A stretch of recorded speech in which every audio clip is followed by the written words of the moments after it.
జియాసాస్ ఎఫారిష్తో అజిహత్ video. ఈరోజు నేను మీతో ఒక చాలా ఇంపార్టెంట్ టాపిక్ని చెప్పాలని అనుకుంటున్నాను. ఇది సమాజంలో క్రియేట్ చేస్తున్న అన్రెస్ట్, సమాజంలో క్రియేట్ చేస్తున్న కన్ఫ్యూజన్, మన మనుషుల మెదడులలో నింపుతున్న విషయాన్ని గురించి చెప్పాలనుకుంటున్నాను. అదే డీప్ ఫేక్ వీడియోస్. ఈ డీప్ ఫేక్ వీడియోస్ వల్ల సామాన్య ప్రజలు కానీ, ఆఫీస్లో వర్క్ చేస్తున్న ఉమెన్ కొలీగ్స్ కానీ, లేదా సెలబ్రిటీస్ కానీ, మూవీ స్టార్స్ కానీ, పొలిటికల్ స్టార్స్ కానీ ఎంతగా ఇబ్బంది పడుతున్నారో, ఎంతగా మెంటల్గా స్ట్రగుల్ అవుతున్నారో ఈరోజు మీతో చెప్పాలని అనుకుంటున్నాను. ఒక 2-3 డేస్ బ్యాక్ మన ఆంధ్రప్రదేశ్ డిప్యూటీ చీఫ్ మినిస్టర్ గారైన పవన్ కళ్యాణ్ గారు ఢిల్లీ హైకోర్టులో ఒక పిటిషన్ని వేశారు. ఆ పిటిషన్ ఏంటి అంటే, తన వీడియోస్ని, ఫొటోస్ని మార్ఫ్ చేసి, డీప్ ఫేక్ వీడియోలు చేసి, తాను నిజంగానే ప్రమోట్ చేయకుండానే కొన్ని వెబ్సైట్లను, కొన్ని ప్రోడక్ట్స్ను, కొన్ని బెట్టింగ్ యాప్స్ని ప్రమోట్ చేస్తున్నట్లుగా తన వీడియోస్ని క్రియేట్ చేసి, మార్ఫ్ చేసి ఆన్లైన్లో ప్రచారం చేస్తున్నారు. వీటన్నిటి నుంచి నాకు ప్రొటెక్షన్ని కల్పించండి, వీటన్నిటి నుంచి నాకు విముక్తిని కల్పించండి అని చెప్పేసి ఒక పిటిషన్ హైకోర్టులో వేశారు.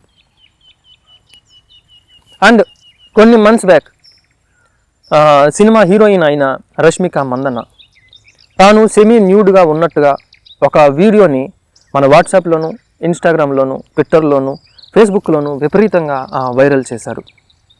కొన్ని డేస్ తర్వాత ఆమె కంప్లైంట్ ఇచ్చిన తర్వాత అది ఒక ఫేక్ వీడియో అని చెప్పేసి నిర్ధారించారు. ఇలా సామాన్య ప్రజలతో పాటు సెలబ్రిటీస్, సినిమా స్టార్స్ కూడా ఈ డీప్ ఫేక్ వీడియోస్ బారిన పడి మెంటల్గా ఎంతో స్ట్రగుల్ అవుతున్నారు. అసలు ఈ డీప్ ఫేక్ వీడియోస్ అంటే ఏంటి? అసలు డీప్ ఫేక్ వీడియోస్ అంటే రియల్గా తాను ఆ పని చేయకుండా, రియల్గా ఆ వీడియోలో తను ఉండకుండా ఆర్టిఫిషియల్ ఇంటెలిజెన్స్ని ఉపయోగించి తాను ఏదో మాట్లాడని దానిని మాట్లాడినట్టు, చేయకూడని దానిని చేసినట్టు క్రియేట్ చేసి చూపించే వీడియోస్ని డీప్ ఫేక్ వీడియోస్ అంటారు. ఈ గత 2-3 సంవత్సరాల నుంచి ఈ ఏఐ విపరీతంగా డెవలప్ అవడం వల్ల ఆర్టిఫిషియల్ ఫేక్ వీడియోస్ విపరీతంగా ఆన్లైన్లో సర్క్యులేట్ అయిపోతున్నాయి. దీనివల్ల సెలబ్రిటీస్ చాలా ఇబ్బంది పడుతున్నారు, చాలా కంప్లైంట్స్ ఇస్తున్నారు. ఈ డీప్ ఫేక్ వీడియోస్ వల్ల మన సమాజానికి, మన మెదడుకి, మన సైకలాజీకి ఎంతగా ఇబ్బంది జరుగుతుందనేది 4 పాయింట్ల ద్వారా మీకు చాలా క్లియర్గా చెప్తాను. మొట్టమొదటిది, ఈ సమాజంలో ఒక తెలియని అన్రెస్ట్ క్రియేట్ అవుతుంది. అంటే ఇప్పుడు నిజంగానే పవన్ కళ్యాణ్ గారు ఆ ఫేక్ ఆ వెబ్సైట్స్ని, కొన్ని ప్రమోట్ చేయకూడని వెబ్సైట్లని ప్రమోట్ చేశారని చెప్పేసి ఆ వీడియోస్ని క్రియేట్ చేశారు కదా. కొత్తగా చూసిన వారు ఎవరైనా కూడా నిజంగానే పవన్ కళ్యాణ్ గారు అబ్బో అంత పెద్ద హీరో ఈ వెబ్సైట్ని, ఈ యాప్ని ప్రమోట్ చేస్తున్నారు కదా, నేను ఈ వెబ్సైట్లో అమ్మే ప్రోడక్ట్ని కొనేయాలి, ఈ యాప్లో అమ్మే ప్రోడక్ట్ని కొనాలి, లేదా ఈ బెట్టింగ్ యాప్స్కి నేను సబ్స్క్రైబ్ చేసుకోవాలని చెప్పేసి నిజంగానే నమ్ముతారు.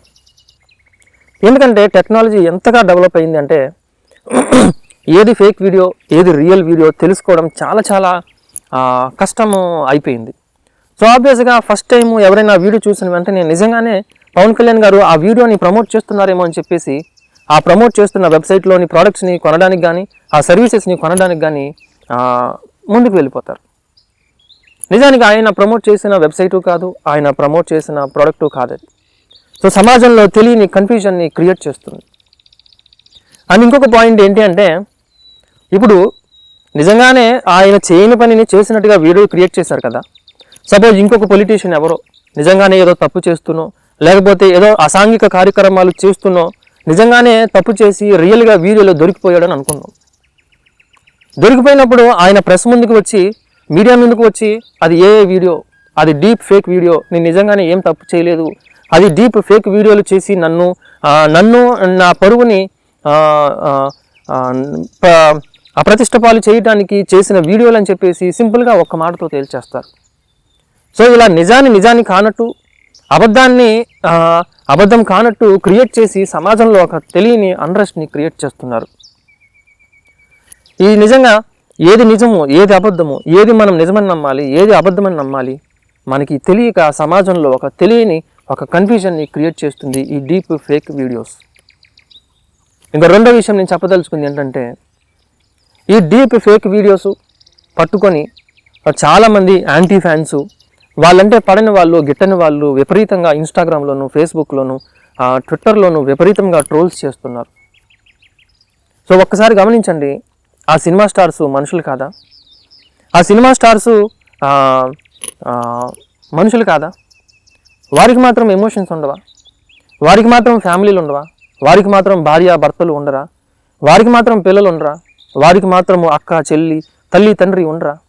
మనలానే సేమ్ సాధారణమైన కుటుంబస్తులమైన మనము ఎలా అయితే ఎమోషన్స్ ఉంటాయో, ఎలా అయితే మనకి ఫ్యామిలీ బంధాలు ఉంటాయో, సేమ్ ఆ సినిమా స్టార్ అయినా కానీ, పెద్ద రాజకీయ నాయకుడైనా కానీ వాళ్ళకి కూడా ఫ్యామిలీస్ ఉంటాయి, వాళ్ళకి కూడా హ్యూమన్ ఎమోషన్స్ ఉంటాయి. మనం ఎలా అయితే మనం చేయని తప్పుని మన మీద రుద్ది, మన మీద నింద బురద వేస్తే మనం ఎలా అయితే బాధపడతామో, ఎలా అయితే మనము కూడా నొచ్చుకుంటామో, సేమ్ వారు కూడా అంతే. కానీ ఈ ట్రోలింగ్ చేసేవారు, ఈ నెగిటివ్ వీడియోలు క్రియేట్ చేసేవారు ఎలా ఫీల్ అవుతారంటే, సెలబ్రిటీస్ని ఒక రోబోల్లాగా చూస్తారు, మూవీ స్టార్స్ని ఒక రోబోల్లా చూస్తారు, రాజకీయ నాయకుల్ని ఒక మరమనుషుల్లా చూస్తారు, వారికి ఎమోషన్స్ ఉండవు అన్నట్టుగా బిహేవ్ చేస్తారు. కానీ మనము గ్రహించాల్సిన విషయం ఏంటంటే, వారు కూడా మనుషులే, వారికి కూడా ఎమోషన్స్ ఉంటాయి, వారికి కూడా మనసు బాధపడుతుంది, వారికి కూడా ఫ్యామిలీస్ ఉంటాయి, వారింట్లో కూడా ఆడపిల్లలు ఉంటారు. సో మనం గుర్తుపెట్టుకోవాల్సింది ఏంటంటే, ఇటువంటి డీప్ ఫేక్ వీడియోలు చేసి వారు చేయని తప్పుని వారి మీద రుద్దితే వారి మనసు కూడా చాలా గాయపడుతుంది. నిజంగా ఒక విషయం ఆలోచించండి, రష్మిక మందన్న కూడా ఒక ఆడపిల్లే కదా. తాను చేయని వీడియోని ఒక ఫేక్ వీడియో క్రియేట్ చేసి దానిని ఇంటర్నెట్లోను, వాట్సాప్లోను, ఇన్స్టాగ్రామ్లోను, ఫేస్బుక్లోను అంతగా సర్క్యులేట్ చేశారు కదా. ఆమె మనసు ఎంతగా బాధపడి ఉంటుంది, వాళ్ళ ఫ్యామిలీ మెంబర్స్ ఎంతగా బాధపడి ఉంటారు. నిజంగా అది ఫేక్ వీడియో అని తెలిసినా కూడా అది తరతరాలు అంటే సంవత్సరాల తరబడి ఆ వీడియో వాట్సాప్లోను, ఇన్స్టాగ్రామ్లోను, ఫేస్బుక్లోను సర్క్యులేట్ అవుతూనే ఉంటుంది. ఆమె ఎన్ని సంవత్సరాలుగా ఆ బాధని భరించాలి చెప్పండి.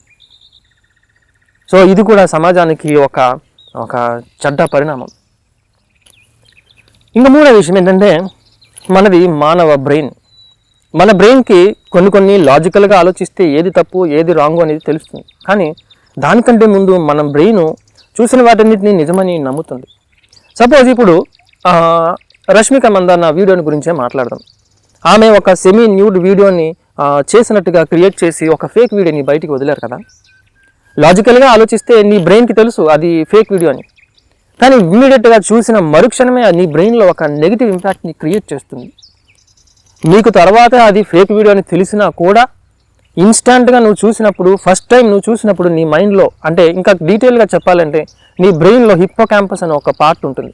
ఆ పార్ట్లో క్రియేట్ అయిన నెగిటివ్ ఇంపాక్టు అంత ఈజీగా పోదు. నువ్వు ఫర్దర్గా ఫ్యూచర్లో ఎప్పుడైనా రష్మిక మందనని చూసిన వెంటనే నీ బ్రెయిన్లో ఆ పార్ట్ యాక్టివ్ అవుతుంది. నీ బ్రెయిన్లో ఫస్ట్ టైం నువ్వు ఆ ఫేక్ వీడియోని చూసినప్పుడు ఒక ఇంపాక్ట్ క్రియేట్ అయింది చూసావా, అది ఫర్దర్గా ఫ్యూచర్గా కూడా క్యారీ అవుతుంది. సో ఈ ఫేక్ వీడియోస్ అనేవి నిజంగా మన బ్రెయిన్ని, మన మనసుని పాడు చేస్తున్నాయి, ఏదో తెలియని విషయాన్ని నింపుతున్నాయి.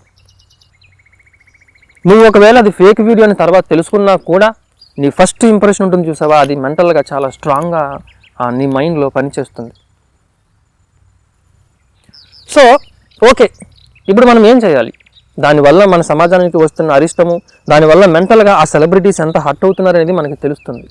సో మనం ఏం చేయాలి? ఇప్పుడు ఎవరో ఒక ఫేక్ వీడియోని క్రియేట్ చేసేసి దాన్ని ఆన్లైన్లోకి వదిలితే అది మన మైండ్ని ఇంపాక్ట్ చేస్తుందని మనకు తెలుసు, సెలబ్రిటీస్ మైండ్ని ఇంపాక్ట్ చేస్తుందని తెలుసు. కానీ దాని నుంచి మనం ఎలా తప్పించుకోవాలని చెప్పి మనం ఏం చేయాలి? సో బేసిక్గా చెప్పాలి అంటే ఈ ఇంటర్నెట్ యుగంలో, ఈ సోషల్ మీడియా యుగంలో ఖచ్చితంగా మనం దీనికి ఇన్ఫ్లుయెన్స్ అవుతూనే ఉంటాం. అది 100కి 100% మనం దాని నుంచి దూరంగా వెళ్ళిపోవటం అనేది సాధ్యం కాదు. కానీ ఎంతో కొంత మనము కొంచెం ఫేక్ వీడియోస్ ఏవి, రియల్ వీడియోస్ ఏవి అనేది మనము క్లియర్గా గమనించుకోవడానికి అది చాలా డీటెయిల్గా మనము చూడాలి. మొట్టమొదటిగా ఆ ఎక్స్ప్రెషన్స్ని గమనించండి. కంటి రెప్పలు సాధారణంగా హ్యూమన్ అనేవాడు ఒక 3 నుంచి 4 సెకండ్స్ వరకు ఒక రెప్ప వేస్తుంటాడు.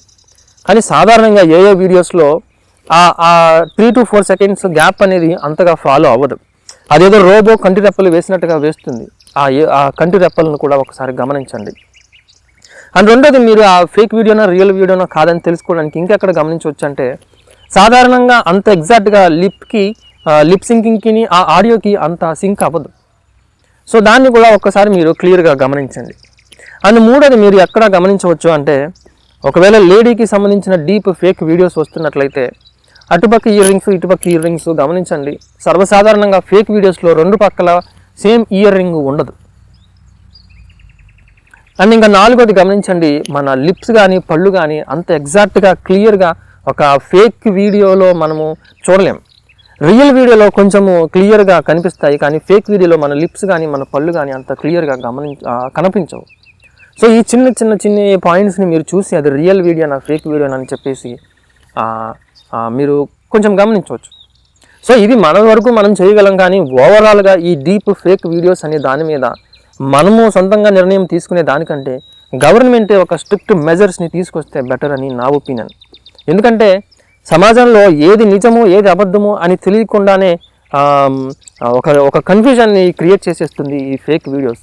ఎట్ ద సేమ్ టైం ఎవరైతే ఈ ఫేక్ వీడియోస్ వల్ల మెంటల్గా ఎఫెక్ట్ అవుతున్నారో వారు సివియర్ డిప్రెషన్స్లోకి వెళ్ళిపోతున్నారు.